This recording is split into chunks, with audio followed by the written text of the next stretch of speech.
வணக்கம் VN family. இன்றைக்கி என்ன தகவல் நம்ம பார்க்க போகிறோம் அப்படின்னா, மகா சிவராத்திரி தான். அதில் பற்றி சிலதெல்லாம் சொல்கிறேன் அப்படின்னு சொல்லியிருந்தேன். மகா சிவராத்திரி அன்னைக்கு பண பிரச்சனையிலிருந்து விடுபட சிவபுராணம் அப்படின்றது நமக்கு தெரிஞ்சிருக்கும். சிவபுராணம் கூறக்கூடிய 5 அற்புதமான வழிகள் என்னென்ன அப்படின்றத நம்ம பார்க்க போகிறோம். சிவபுராணம்னா என்ன அப்படின்றதையும் அப்படியே சேர்த்து பார்க்கலாம் நம்ம. அதுக்கப்புறம் பார்த்தீங்க அப்படின்னா சிவபுராணத்தினுடைய சிறப்புகள் பார்க்கலாம். அப்புறம் சிவனை வழிபடுவது எப்படி, சிவராத்திரி விரதம் இருந்து எப்படி வழிபடுவதுன்னு பார்க்க போகிறோம். சிவலிங்க தரிசனம் அப்படின்னா என்ன அப்படின்னு பார்க்க போகிறோம். சிவன் கோயிலில் விளக்கு ஏற்றுவது, அப்புறம் இது எல்லாத்தையுமே நம்ம செஞ்சு நம்ம எப்படி பணப்பிரச்சனைகள்லேருந்து விடுபடலாம் அப்படிங்கிறதுக்கான பதிவு தான் இந்த பதிவு. முழுமையான பதிவு உங்களுக்கு வேணும் அப்படின்னா ஸ்கிப் பண்ணாமல் பாருங்கள். ஒரு வீடியோ பிடிச்சினா அப்படின்னா லைக் பண்ணிட்டு சப்ஸ்கிரைப் பண்ணிவிட்டு பக்கத்தில் இருக்க பெல் ஐக்கானை கிளிக் பண்ணிக்கோங்க. இன்றைக்கான வீடியோக்குள்ளே போயிடலாம்.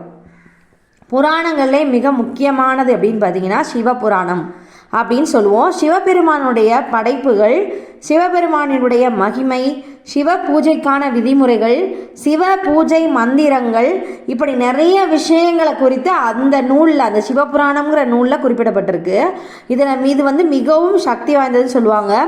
இதில் எந்தெந்த முறைகளில் சிவனை வழிபட்டால் என்னென்ன பிரச்சனைகளுக்கு தீர்வு கிடைக்கும் அப்படிங்கிறது எல்லாமே இந்த சிவபுராணத்தில் குறிப்பிடப்பட்டிருக்கு. நம்ம ஒவ்வொரு வீட்லையும் இருக்க வேண்டிய நூல்கள் அப்படின்னு பார்த்தோம் அப்படின்னா திருக்குறள், திருவாசகம் அப்படின்னு சொல்லுவாங்க. அதே மாதிரி தான் திருவாசகத்தினுடைய ஒரு பகுதியில் அந்த முதல் பகுதி தான் சிவபுராணம் அப்படின்னு நம்ம சொல்லுவோம். அது நம்ம வாழ்க்கையில் என்னென்ன பிரச்சனைக்கு என்னென்ன தீர்வுங்கிறது எல்லாமே அதில் இருக்குது. இப்போ திருப்புகள் இருக்குது பார்த்தீங்களா, அதில் இருக்கும் நோய் தீர்க்கக்கூடிய திருப்புகள், இழந்ததை மீட்கக்கூடிய திருப்புகள், இந்த மாதிரி ஒவ்வொன்றுக்கும் ஒவ்வொரு திருப்புகள் இருக்கும். அதே மாதிரி தான் இந்த சிவபுராணத்தில் இருக்குது அப்படின்னு சொல்கிறாங்க. அதை பற்றி இப்போ நம்ம தெரிஞ்சுக்கலாம்.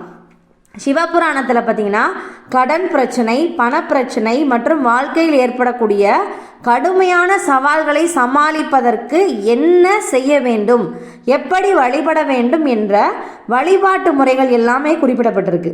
சரி, ஓகே. சிவபுராணம் அப்படின்னா என்ன அப்படின்னு சொல்லிட்டு பார்க்கலாம். கல்லையும் கரைய வைக்கக்கூடிய திருவாசகத்தின் ஒரு பகுதியாக, அதை நான் ஏற்கனவே உங்களுக்கு சொல்லிட்டேன், மாணிக்க வாசகரால் பாடப்பட்டது தான் என்னது அப்படின்னா சிவபுராணம். இதே போல் சமஸ்கிருதத்தில் வியாச முனிவரால் எழுதப்பட்டது 18 புராணங்களில் 4வது புராணமாக குறிப்பிடப்படுவது தான் சிவபுராணம். சிவனுடைய பெருமைகளை எல்லாத்தையும் சொல்லக்கூடியது சிவ மகா புராணம் அப்படின்னு நம்ம சொல்லுவோம். இதை தாமச புராணம் அப்படின்னு சொல்கிற வழக்கமும் இருக்குது அப்படின்னு சொல்லுவாங்க. சிவபுராணம் 10 அப்படின்ற எண்ணிக்கையில் தொடங்கும். இதை படிக்கும் போதும், படிக்கிறது தொடங்க முன்னாடியும், படித்து முடித்த பிறகும் சிவனுக்கு பூஜை செய்யணும் அப்படின்னு சொல்லப்படுது அப்படின்னு சொல்கிறாங்க. சரிங்களா, இதெல்லாம் நம்ம தெரிஞ்சுக்கலாம். சிவபுராணத்தினுடைய சிறப்பு என்ன அப்படின்னு பார்த்தீங்கன்னா, சிவபுராணம் வியாச முனிவரோட சிஷ்யனாக இருந்த சூதமா முனிவரால் உரைக்கப்பட்டது அப்படின்னு சொல்லுவாங்க. உரைக்கப்பட்டதுன்னா சொல்லப்பட்டது அப்படின்னு சொல்லுவோம். இது சிவபெருமானை கூறியது என்றும் சொல்லப்படுது. சிவபெருமானை பற்றி எல்லாமே சொல்லியிருக்காங்க அப்படின்னு சொல்கிறாங்க. பல புராணங்களை இந்த சிவபுராணத்தில் மனிதனுடைய வாழ்க்கையில் ஏற்படக்கூடிய பிரச்சனைகளுக்கு தீர்வு சொல்லக்கூடிய விஷயங்கள் எல்லாமே இந்த சிவபுராணத்தில் இருக்குது. அப்படி பலரும் பெரும் துன்பத்திலிருந்து தள்ளிவிடக்கூடிய மிகப்பெரிய பிரச்சனை என்னன்னு பார்த்தீங்கன்னா கடன் பிரச்சனை அப்படின்னு நம்ம சொல்லுவோம். தீரவே தீராது அப்படின்ற படுத்தக்கூடிய பெரும் பிரச்சனையாக இருக்கிறது கடன் பிரச்சனை தான். அதை அதுக்கு என்ன செய்யணும் அப்படின்னு சொல்லிட்டு சிவபுராணத்தில் சொல்லப்பட்டிருக்கு. சிவபுராணம் சொல்லக்கூடிய கடன் பிரச்சனைக்கான தீர்வு என்ன அப்படிங்கிறது இப்போ பார்க்கலாம். ஃபஸ்ட்டு சிவனை வழிபடுவது. ஃபஸ்ட்டு என்னது? சிவனை வழிபடுவது. சிவபுராணத்தின்படி சிவபெருமானை வழிபடுவது அப்படிங்கிறது பொருளாதார தொடர்பான சிக்கலை தீர்த்து வைக்க உதவுது அப்படின்னு சொல்கிறாங்க.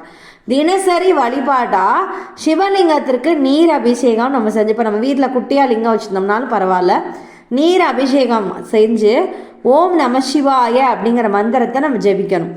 சிவபெருமான் தூய்மையான பக்தியே முக்கியமாக கருதுறதுனால எளிய வழிபாடுனால அவரோட மனதை மகிழ்ச்சி அடைய செய்து அவரோட அருளை நம்ம பெற முடியும் அப்படின்னு சொல்லுவாங்க.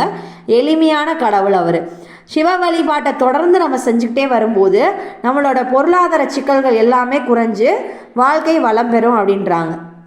ரெண்டாவதாக என்ன செய்கிறது அப்படின்னு பார்த்தீங்கன்னா சிவராத்திரி அப்போது விரதம் இருக்கிறது. இப்போ மகா சிவராத்திரி அப்படிங்கிறது மாசி மாதம் வரும் அப்படின்னு நம்ம சொல்லியிருக்கோம். செல்வம் மற்றும் வளமான வாழ்க்கையை ஈர்க்க உதவுறது தான் இந்த மகா சிவராத்திரி. இந்த நாளில் நம்ம விரதம் இருந்து சிவபெருமானுடைய திருநாமங்களை பக்தியுடன் நம்ம உச்சரித்தோம் அப்படின்னா பொருளாதார சிக்கல்களை தகர்க்கலாம் அப்படின்னு சொல்கிறாங்க. இந்த ஆன்மீக வழிபாடு நன்மைகளையும் வெற்றிகளையும் பெற்றுத்தரும். சரிங்களா? தொடர்ந்து விரதம் இருந்து வந்தோம் அப்படின்னா பலவிதமான நன்மைகளை நம்ம பெற முடியும். மூன்றாவதா என்ன அப்படின்னு பார்த்தீங்கன்னா சிவலிங்க தரிசனம் அப்படின்னு சொல்லுவாங்க.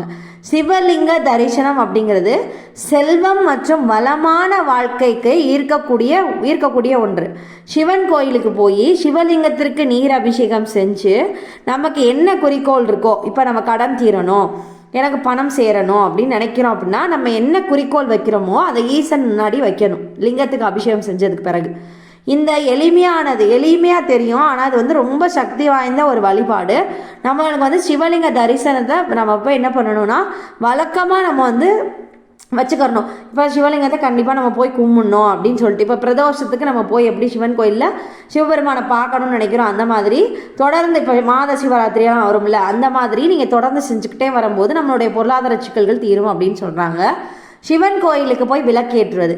திங்கட்கிழமையில் சிவன் கோயிலுக்கு சென்று நம்ம விளக்கேற்றணும் அப்படின்னா பொருளாதார நெருக்கடியை நம்ம நீக்க முடியும். தொடர்ந்து 41 திங்கட்கிழமை கோயிலுக்கு போய் நெய் விளக்கு ஏற்றி இதை செஞ்சோம் அப்படின்னா நம்ம என்ன செய்யணும், பொருளாதார நிலை நம்ம வீட்டில் உயரும், கடன் பிரச்சனை இருந்தால் தீரும். இப்படி சிவன் கோயிலுக்கு சென்று விளக்கேற்றுவதை நம்ம பழக்கமாக வச்சுக்கணும் அப்படின்னு சொல்லுவாங்க. அதாவது சோமவார விரதம்லாம் நீங்கள் கேள்விப்பட்டிருக்கீங்களான்னு தெரியல. சோமவார விரதம் அப்படிங்கிறது கணவனுடைய நீண்ட ஆயுளுக்காக திருமணமான பெண்கள் மேற்கொள்ளக்கூடியது.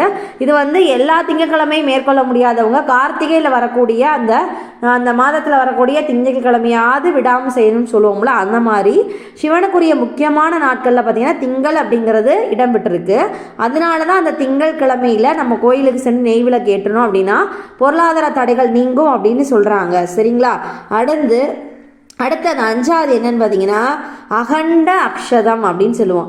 அகண்ட அக்ஷதம் அப்படின்னா அது செல்வம் மற்றும் வளத்தை ஈர்க்கக்கூடியது அப்படின்னு சொல்லுவாங்க. உடையாமல் இருக்கிற அரிசியை சிவலிங்கத்திற்கு சமர்ப்பிக்கணும். நம்ம சமர்ப்பித்து அது பக்கத்தில் ஒரு துணி வச்சு வழிபடணும். இந்த ஆன்மீக செயல்பாடு என்ன பண்ணும் அப்படின்னா பண பிரச்சனையை தீர்த்து சனி தோஷம் இருக்குது அப்படின்னா அதையும் அகற்றும் அப்படின்னு சொல்கிறாங்க. அக்ஷதம் அப்படின்னா அரிசி. சரிங்களா? வழிபாட்டிற்கு படைத்த அந்த அரிசியை நம்ம வீட்டிற்கு எடுத்துகிட்டு சமைச்சு பயன்படுத்தலாம்.